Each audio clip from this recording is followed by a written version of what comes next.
Good afternoon, everybody. Welcome to episode 11 of the Next Project Conversations. As you know, our goal is always to bring you some of the best thought leaders in the world as far as technology, church, what we see as the world after this coronavirus pandemic, after we deal with the economic impacts. As we are unpacking it, I started looking for people that I felt met an area that was very near and dear to my heart, which is Christian education. I believe it is the heart of the church. I had the great pleasure of meeting this young man at the World Methodist Evangelism Conference on St. Simon's Island about 1.5 years ago. And what really blessed me about him was he had a great intuition about the history and the challenges that we were facing, but he had great passion for the future. I've watched him from afar over the past few years, and I'm here to tell you, Reverend Samuel Green is amazing, amazing young man, and I can't wait for him to share with you. Reverend Green, how are you doing, sir? Hi, how are you? I'm doing great. I am doing great. Can you just tell everybody that is not fully A.M.E versed what the 7th district is, the area, the amount of churches, what your job there is, just so that people can get a good idea of who you are? Sure. The 7th Episcopal District is the jurisdiction that covers the state of South Carolina, the A.M.E Church. So we have 20 Episcopal districts, both in the United States and in the international areas, on the continent of Africa and the Caribbean, and even in Europe. And so the district here in South Carolina is one of the singular state districts, and it has a long history and tradition of being one of the oldest areas organized within the denomination. So a lot of the first churches were organized by Bishop Turner. So and you know, having Morris Brown and all a lot of notable AMEs who are part of the history helped establish the church here in South Carolina. And how big is it? How many churches in the area? I don't think people, when they say singular state, they might think it's like 20 churches. I don't think it's quite large. It's a little bit around 490 churches. Wow. From the upstate all the way through the low country. So a lot. Say that number again so they could hear you. Yeah, 490. Wow, that is a lot of churches. Can you talk about the variety of churches in your area? Like, are you dealing with just rural churches, or are there some larger mega churches? What's the composition of your area? Yeah, a lot of them are a mixture of rural and some urban, but urban as it relates to South Carolina urban. So what does that mean? So, South Carolina is, it's a very southern state. If you were ever to say about the South, South Carolina is part of the South, for sure. And so I would say there would be churches in the metropolitan areas as well. So instead of it being considered like urban, as far as like thinking about like Chicago, New York, or even like San Francisco, you would think of it being more like metropolitan, so those that are closest to some of the bigger cities, but a good majority of them are rural or have rural like mentality or culture. I like that word, rural mentality, culture. Yeah, all right. And it's not a bad thing at all. So it's more of it's more just kind of like true to who this state is. I mean, I think that they are very prideful. There's a lot of rich culture and history as it relates to people of African descent.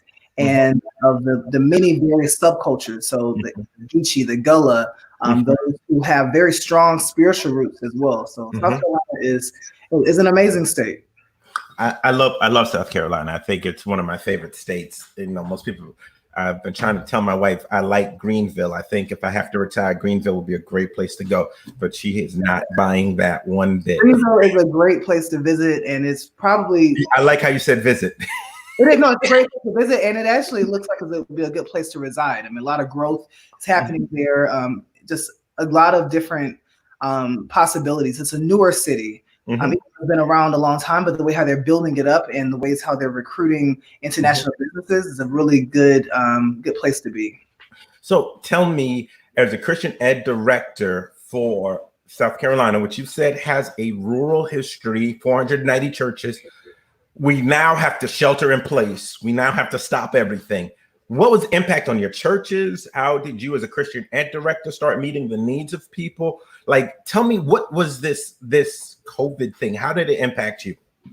Well, it impacted me on different levels, but as it also thinking about like how it impacted the churches, there's not just one way to look at it or perspective. You have the cultural dynamics as it relates to age and what different generations, what COVID-19, how it impacted different generations, particularly of what the church meant to different generations. So the church meant something different to my grandmother's generation than it does to me.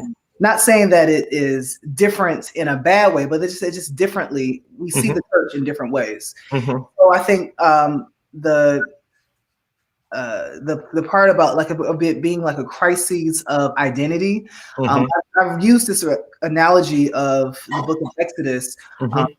Some of the scholars particularly look at the book of Exodus as people going through a crisis of faith and a crisis of identity. And so I think that COVID-19 initially gave us the crisis of identity because we are so used to being tied to the church, physical church, as the center of the Black community. And these are where the Black church emerged and grew and developed. I mean, this is a place where it was not a spinoff. You know, the church actually developed from this particular area, you know. So I think that sense of normalcy was one of the first things that was eye-opening for people to not be to be told that they cannot gather when our church was birthed out of the need for people to gather and to gather freely. So now it shakes our perspective of what it meant to be the church because we got so comfortable with meeting. I mean, one of the things that we say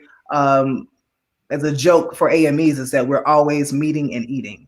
And so that meeting and eating part, the part of physically being together and gathered has been impacted. I think the ability to touch and to see one another, and particularly now as people are grieving, the Black community has been one that has always shown up to be supportive with one another, to embrace one another. And when we cannot do that physically, it has affected a lot of just conditions from our mental condition to our social health and emotional health.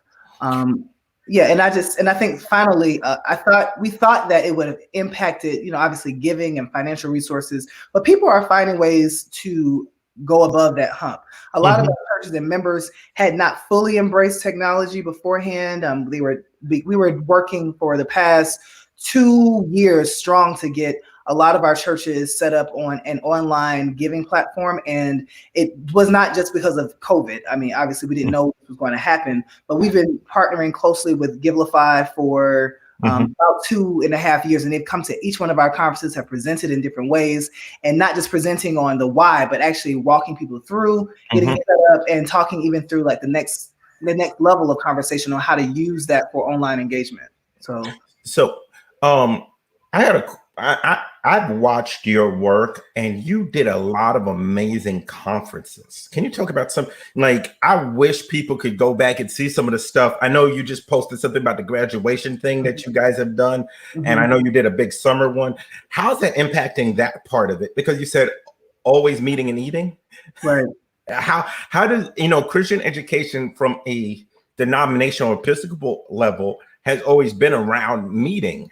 Right. How do you deal with that now? Yeah, so I fell in love with the planning of meetings probably about 15 years ago as a college. And you're good at it. And thank God. And so I had an opportunity to plan events and different types of things for my fraternity and also as a student. Say that again? You have to tell them the fraternity, you know. Oh, okay. Well, I remember Phi Beta Sigma fraternity. Okay. But I also was serving as our president of the young people's department for my conference at the time. So as I look back on it, I always, even though we meet together for different events and experiences, I always wanted to make sure that we were doing something that was more than just gathering and to look at one another. So I developed my theory on meeting or converging together as people as a place for transformation and for God to do what God does. Mm-hmm. And so I've brought all of those years of experience of trying different things. And before I even got to South Carolina, I served in the 4th Episcopal District, which is the Illinois, Midwest area, Indiana. Mm-hmm. Primarily, like, I lived in Chicagoland and was able to start planning these summer conferences for them, and particularly thinking about the young people. Mm-hmm. And so brought that over to South Carolina with our experiences here. And because we have so many churches and we have so many people, we gather and we have close to 5,000 people who attend state conferences, particularly, and at night it could be higher. And so we're used to using convention centers and civic centers and a lot of places that have multiple hotels and all this type of stuff. And so it's really impacted because I plan out things in advance. Mm-hmm. And so last year I did a lot of hard work to try to get our contract signed through 2023. And now I've had to redo those things. Wow. It also impacts themes and whatnot. But I am hopeful because at the crux of what we were doing from a Christian education lens was really just helping people to grow as disciples and to have experiences where they can have aha moments. And those are not limited to being in a physical space. That now, I was on a conference call yesterday with one of our providers through Cvent, which is the registration company that we work with for events technology. They do great software. Yes, they're awesome people. They're helping me rethink virtual conferences, particularly as I plan them. So that's the reason why I really love Cvent, is that I work with my account specialist. I mean, we have other people that we work with Cvent, but he and I spend a lot of time. He's a Jewish man of faith, and he understands and gets my theory and my passion around developing meetings and experiences. And he says, now we don't have any borders. And so beginning we were limited to who we could fly into South Carolina, who was already in South Carolina. And now to plan a virtual experience or a virtual conference or a meeting, it allows you to take some of the limits off your own creativity. Even though for creatives, you try to have a limitless creative box. And so now I think that the toolbox is expanding even more, because there are ways there are more ways now that we can connect with one another and build and learn through a lot of the obstacles or barriers that once were too hard for us to accomplish in this particular lifetime.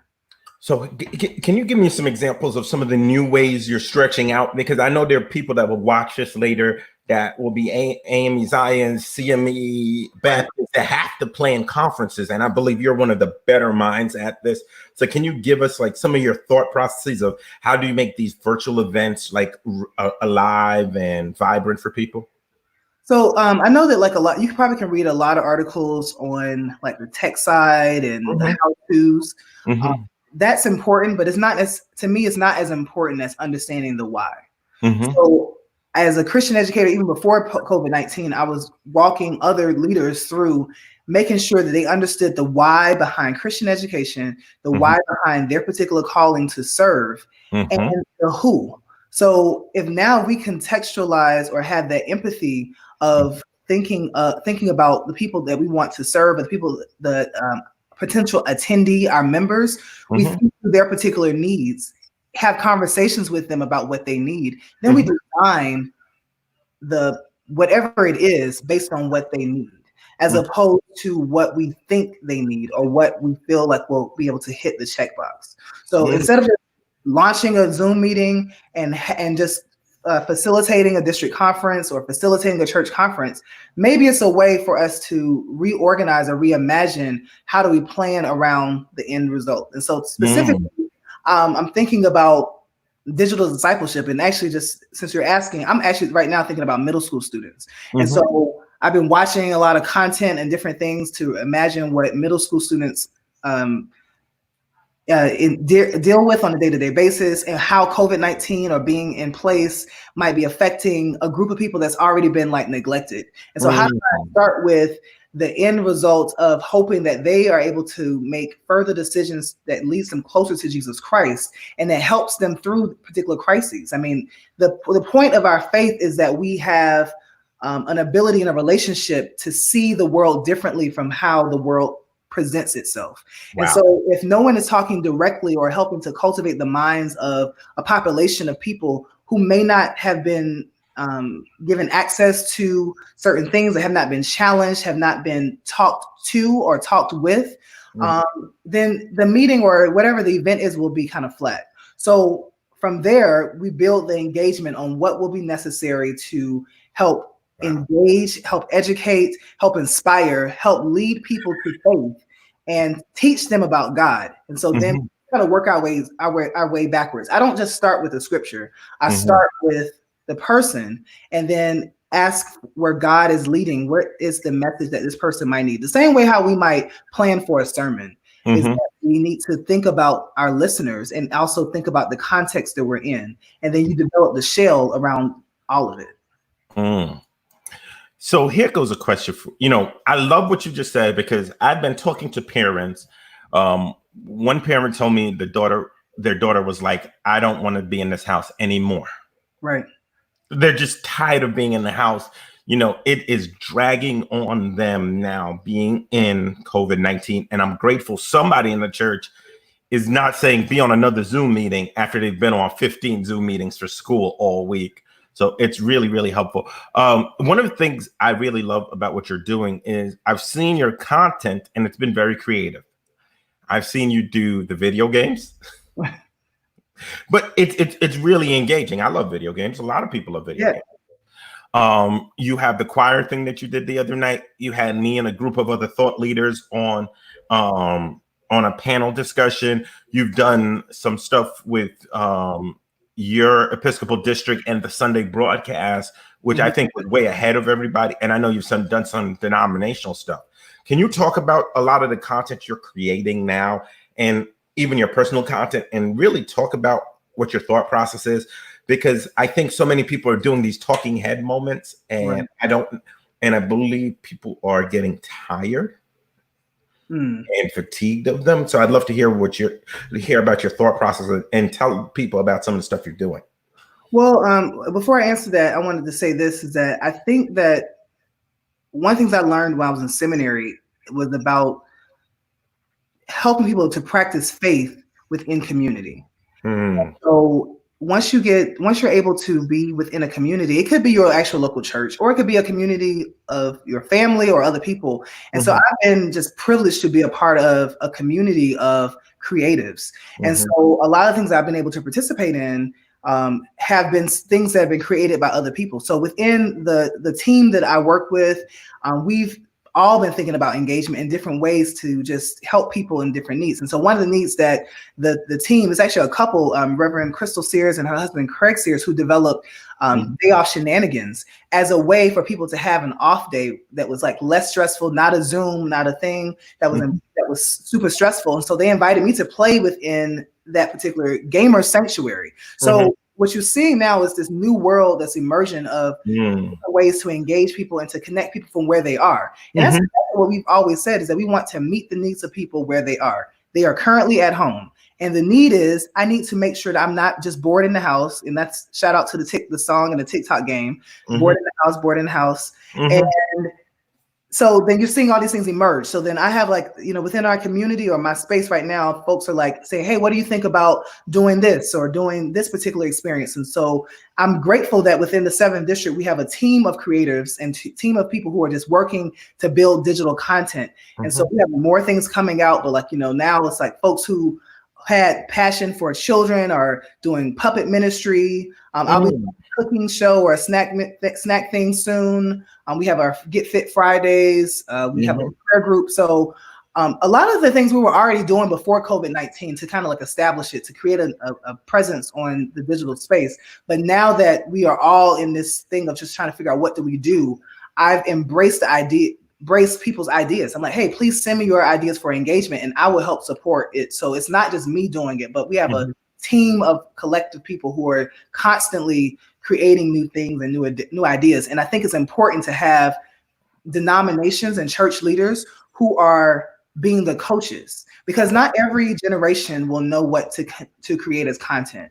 Some generations just say, hey, we need to have a meeting. They might want to say we want to have a Zoom or a webinar, but it'll take an intergenerational approach to figure out, hey, maybe we should think about this at a different time. Maybe we should consider what it would be like to ask people to do things on their own and to report back. What other ways can we utilize technology so that it's not just a one-way form of communication? Zoom as being a platform where we can see each other and embrace, but typically when it's done from these talking perspectives, we're talking at people and hoping that they're engaged in the comments. But true engagement lives beyond just the comments and the shares and the likes. The engagement, particularly for discipleship engagement, leads to the what's next. So we need to put out more challenges to people. We need to find ways to receive their challenges, to add advice and to do critical engagement, and then to push ourselves to go out and change the spaces that are really affected by COVID-19. You know, you just said something so valuable, and you're an Episcopal leader. So I love the fact that you were able to really talk about that. Can you spend a little bit of time and talk about the intergenerational and how leadership can foster this like pipeline? Because you're doing it and I'm seeing the results of it. And I think it's a model that more of us in leadership need to take on, including myself. So I'd love to hear more about it. Well, as now serving in this role and being responsible for helping to guide other leaders, I am really particular of making sure that folks are able to lead themselves, but also to lead themselves spiritually and to know what it is to disciple others. Because what's different from doing this in a religious context as opposed to doing it for profit is that our goal is that people are led closer to Christ and that God is glorified. So in order to do that, you have to be walking daily with Christ and be able to be glorified and live your life so that God receives the glory. So I think that it is time that we need more intentional leadership programs to build the pipeline of people where they are. And I think doing it possibly around what people's gifts are, or where they are starting to discern what their gifts are, might help them to find their space in the church. Because what we're learning is that vocationally, there are a lot of different skills that are needed that we have not elevated or promoted as being worthy of space within the church. God has always given approval and said that this is something that's valuable to me because God created it. It's church that has had a hard time being able to see things beyond the ordained traditional ministry and that of the lay ministry. So now we see the usage of a lot of giftings that are needed in the church. And so I am trying to create a space where people can bring their questions as well as walk alongside them on their path so that they're actually finding God and being able to find God through the stress of it. I mean, I was trying to learn Adobe Pro. What is it called? Premiere Pro. Oh my gosh. And it took me like 5 hours. And I was like, you know what? This may not be my gifting. And it doesn't but I can be able to work with someone else who it comes more naturally to and create the platform. I can utilize my gifts to help support someone else. So many times before, we tried to focus on so many different gifts and not necessarily on the one gift and find others with another gift in order to make our gifts together strong. We've been so like, oh, it's all about my ministry, my church, my district, as opposed to having an interdependent mentality to work through it all. And so that interdependence also then transcends to intergenerational. A year and a half ago for our fall meeting, I'd usually do like a summit for leaders before everyone else comes in. And we talked about interdependence. And I saw the need for missionaries and Sons of Allen and for the lay organization and ministers and other parts of other ministries to begin collaborating with one another. We all have hands, we all have feet, we all have eyes, we all have ears. We're all working in South Carolina. Why not be able to solve some of the problems within our communities by having an intergenerational, interdependent, and interministry approach? To call ourselves the church, the collective church, means that our gender cannot divide us, our age cannot divide us, our conditions, our social economic statuses cannot divide us because we are trying to reach a wider world. So what I've seen now is that a lot of people who are more reluctant to using and embracing technology now being forced to do so, but after they give it their first try, now they're coming comfortable with it. Now they want to host more Zoom. They want to get on camera. They want to do more things because you've gotten them outside of their comfort zone. You know, one of the things that I've come to the realization of is the current mode of our country is young people go back to work. We really don't care about the seniors. They can stay at home. Mm-hmm. I think that's basically, if you have missed that messaging on your CNN, that's what they're saying. Young people go make money, older people stay home. And I think what we as churches have to realize is that we are going to have a multivariate, intergenerational digital ministry, because you're going to have people that have limited mobility outside of their home until we come up with a long-term solution for COVID. Mm-hmm. Yeah, I mean, the way of life has drastically changed, but I don't think we've always listened to these voices that have been telling us that has been changing for a while. So because of our work within the district, I work with a lot of other partners like AARP, the Diabetes Association, Alzheimer's, the USC, which is like the big hospital brand here in cancer research. And so what we've learned is that, particularly from AARP, is that seniors are not the idea of senior citizens that we thought they were in the past. They're not nowhere close. They're young. They're vibrant. They're not looking for a bored life. They're not looking just to sit at home and just to watch television all day. They're still interested in being active. I think the challenge is figuring out how do we retool it or be able to figure out what it means to be active, even when you're limited in your geographical location. And so our generation, we're the generation who created social media and created ways for us to still connect. So I never really felt so distant from my high school class or from my college class post-graduation. We may not have seen each other in 15 years, but I've seen them through social media. I've seen them grow up. We've all seen ourselves change and experience both joys and pain with one another. So this is not really too unfamiliar for me to be in this particular space. I'm kind of upset because I can't go where I want to go.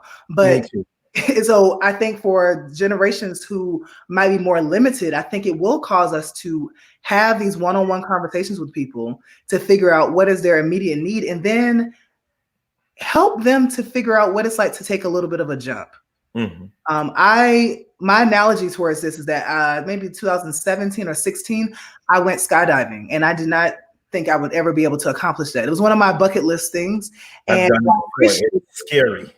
Yes. What I appreciated about skydiving was that the tandem jump requires you to jump with an instructor. Yes. And so you are not really the one who's jumping. You just kind of like slide to the edge, and then they tell you to lean forward, but it's their skill set that helps bring them along. I don't really have to, I pull the lever, but if I don't pull the lever, they have a plan to make sure that we land and we land well. We need people to be able to walk alongside generations who may not be comfortable with this new form. So to take a leap of faith, to jump out of a plane, you might need to partner with someone from the millennial generation or Gen Z, and vice versa. Maybe the leading generation would be the baby boomers, because we all have wisdom and we all have value. And it'll take us really depending and leaning on one another and not thinking that one generation knows all the answers and one generation can do it by themselves. But it's going to take all of us, because literally all of us are affected. Literally, none of us really have the answer. Only God can change this, and only we just have to wait. So instead of just waiting in isolation, we need to figure out what we can do to have more of these design thinking type of processes where we're bringing together to solve problems and not necessarily just try to like throw things out and see if it lands. So we're almost at the end of our time. Is there one thing or one message you want to give to the church as we deal with COVID-19? I know you're doing some amazing work. You're developing amazing teams. I mean, you even introduced me to people at Facebook to work with on faith. You're well connected. You've seen it. What tools were you? You can answer that question, and then we go to the close. Let's Doreen from Sacramento, good friend of mine. She has a good question for you. Can you answer that real quick, and then we'll do a close? Well, what I've seen is that once you actually show someone who's a senior how to do something once, they pretty much kind of like get it. And a lot of them have the tech. So if you can figure out, for some of the people, I've heard some of my friends say they're getting their grandmothers like iPads or tablets to just stay connected. But I think one of the things that just to get folks to ask them what they're doing in their yard, because I'm going to be learning from our YPD director how to garden. I went to Lowe's and Home Depot and completely lost. Okay. So the tools that they might be needed, not any tech, it's really a conversation. Pick up the phone and ask them, hey, what is it that you're doing and what can I learn more about? And that might already draw their interest. I talked to a pastor in South Africa who said he's on the phone with his members like for hours because he just called and picked up the phone and talked to them. And so they're telling them all about his particular day. So I got a question. So interesting case study. You can call a senior, they could teach you about like gardening, but you'll show them how to FaceTime so you could see them gardening. Yes. Wow. Just press, hey, grandma, press that button that says this. Oh, they know how, they can read. So to press the button. I mean, my grandmother has a start-stop car. So like that was already a transition from her just having a regular key for the ignition. So now, and I talk about, because she and I shared the same type. I used to have an Altima at one point, and she has an Altima. So we would talk about the car, and she's like, "Oh yeah, did you have this in your Altima? Did you have this camera?" I said, "Oh no, grandma, you have the better technology." Camera in your, like, I mean, that's so already introducing them to the technology they already have is not necessarily that they are just like fearful of it. It's just that they never had major use of it. So I was able to we Zoomed or FaceTime with my grandmother on Mother's Day. We know exactly. We know more than what you think. Exactly. You just want to do back. and they have, and not just gardening, right? Not just gardening. Right. You know.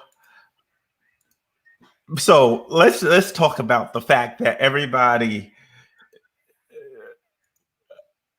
that just responded was a senior.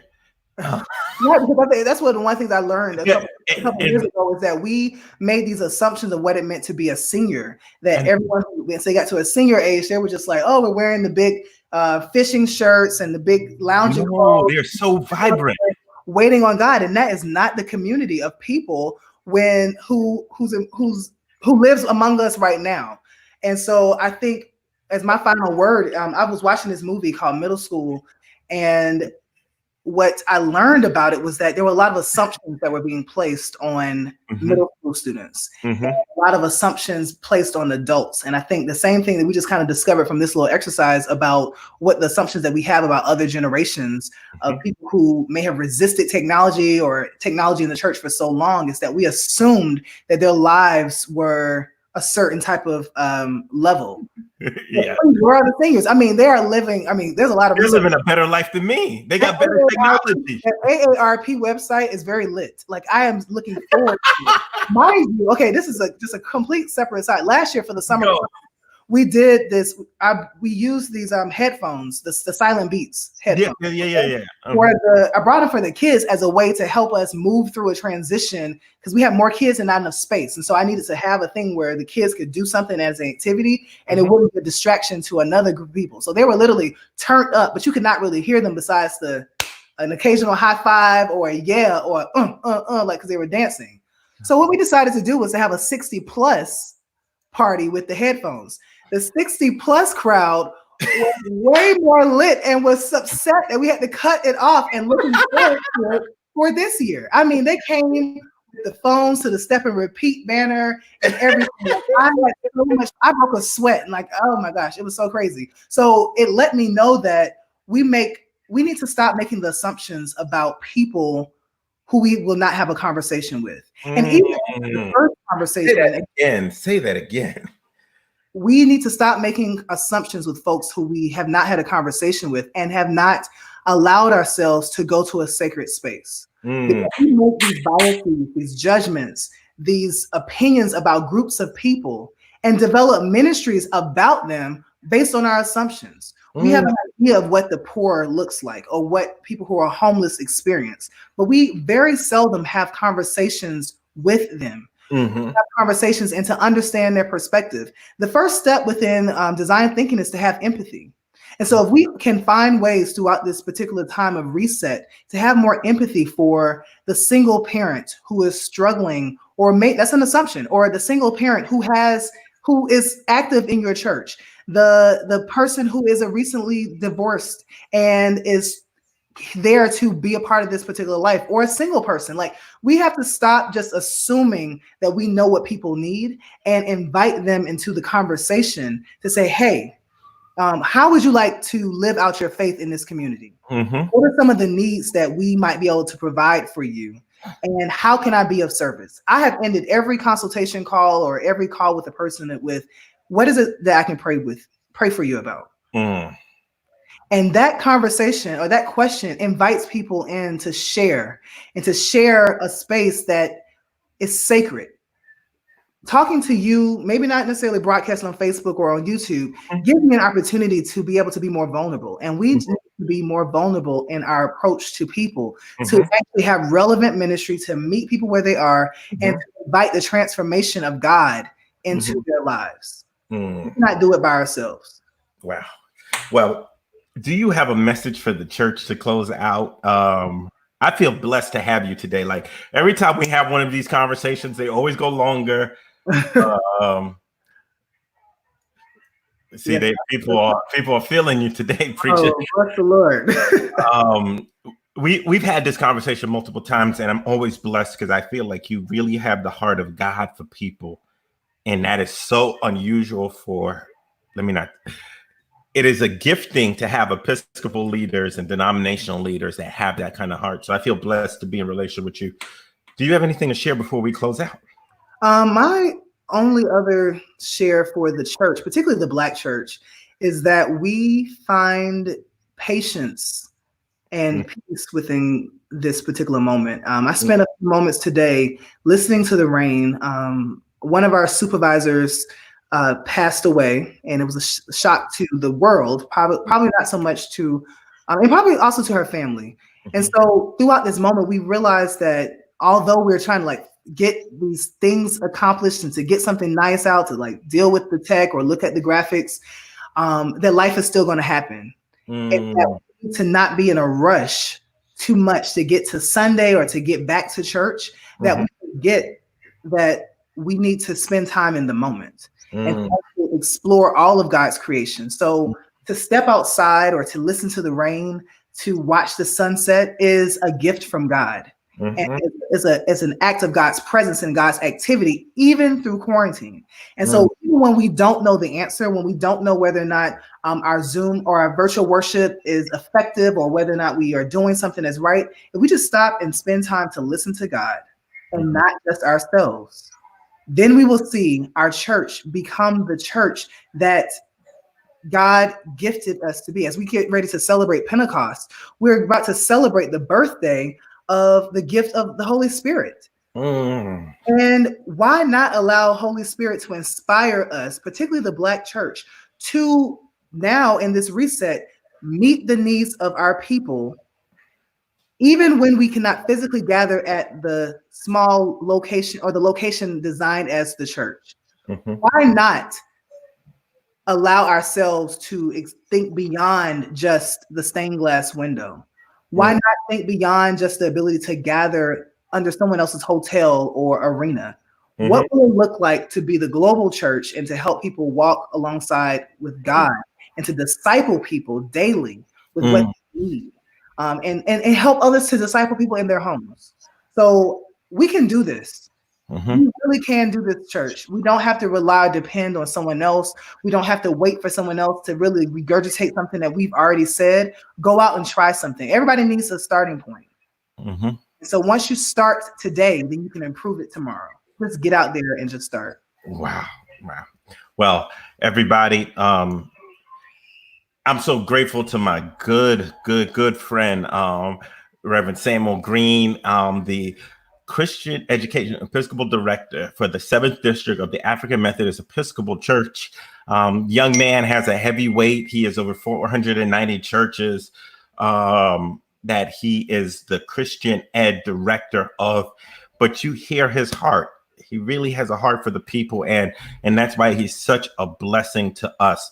I'm blown away by this conversation. I can't wait for you to join me tomorrow again at 12 p.m. We're going to have a digital evangelist, somebody that is in Silicon Valley that understands the intersectionality of the church, of activism, and of technology, Denisha Delane from Faith in the Bay. So can't wait to see you tomorrow. Thank you. Bye.